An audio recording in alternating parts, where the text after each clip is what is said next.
I'm doing this response to It's a Superfly's video about JezuzFreek777 because I do not wish to subscribe to JezuzFreek777 on this channel.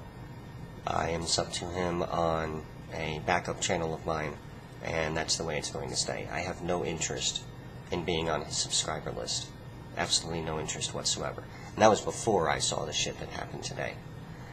Okay, so, you hope, Jesus Freak, you hope that your faith is profound enough that you would be obedient to God no matter what. Whoever it was that asked you that question even put a note on there. You even read the note to us in the video, which, by the way, you deleted for some... I have no idea why you would delete it. Why wouldn't you want that hanging around on the internet? You did put a note on here. No, you know that he is truly God. You know he's not a demon. You know you haven't gone crazy. You know the end result might not be as it was with Abraham and Isaac. You know you're not talking to a demon. You know you're not going crazy. You know you're talking to God. All that stuff. You also know that the outcome might not necessarily be the same as Abraham and Isaac. So having thus engaged your reason, your sense of reason, by taking away possible excuses, you still said what you said, which makes absolutely no sense to me. And it's not just because I'm not a believer in any religion. It makes no sense to me because you don't sound like a parent.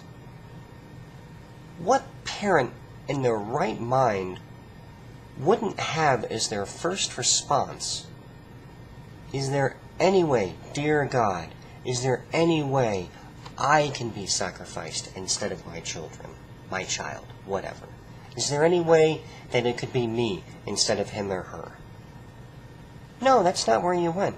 You obedience first. But what's fucked up is that you still used your reason for just a split fucking second before you went back. Why not skip a step? Use your reason the whole time. This supernatural being is telling you to kill your child, and you hope that you take the trouble to know and to understand that it's not a demon that's talking to you. You take the trouble to know and to understand that you're not going crazy. You're even aware somehow in advance, because of this guy's note on the question, that it might not end up like Abraham and Isaac. In which case you go, oh yeah, sure, it's cool, God, whatevs. We'll have we'll smoke a doob after this is all done. So, you take the trouble to reason and understand on several points. And then the next thing you do is you completely and totally take reason and blow its brains out and say, I hope my faith is profound enough that I would be obedient to God no matter what. As honorable as that might be in some circles, unfortunately, probably the majority of circles, at least in the U.S., that makes no sense from a biological standpoint as a parent. I don't personally have kids. I have nieces and nephews. I have a best friend who also happens to be my wife. I'm very, very fortunate this way. If I had someone that I thought I should thank for that, I would thank them. The people that I do thank for that are her parents. Okay? This is how I approach this. If God came to me and I was aware of all the same things, I'm not going crazy, I'm not talking to a demon, presumably I would also believe in demons at that point, and they said, hey, Bushonomics, you need to kill your wife for me, thanks, I appreciate it, thanks.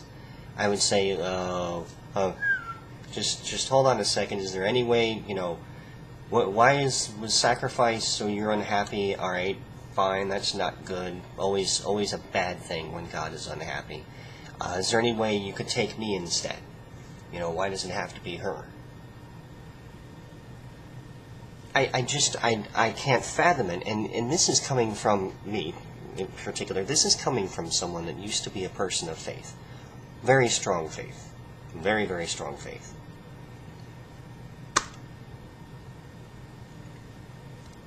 And you didn't do what you should have done. You didn't skip a step. And continue to use your reason and challenge the God that you believe gave you your sense of reason and your ability to reason, and say, what the fuck is wrong with you, God? Why? And can you take me instead? I would appreciate an answer to that question on the off chance you ever see this video. And I might upload it on my backup channel as a response directly to whatever fucking next video you want to put out. I don't care.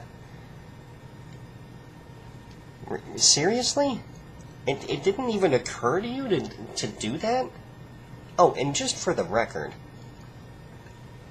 if you read the story of Abraham and Isaac, Abraham knew in advance he was coming back down that mountain with Isaac in tow and alive and unharmed.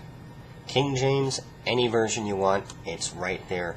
Go ahead and read it and look it up. And if you'd like to ask me how I know this, by all means do so, and I will explain it to you.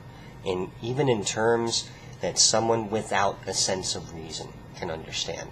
Thank you for your time. What if God spoke to you and asked you to do what he asked Abraham to do to Isaac? Would you do it? Would you do it? I believe my response would be, go to hell.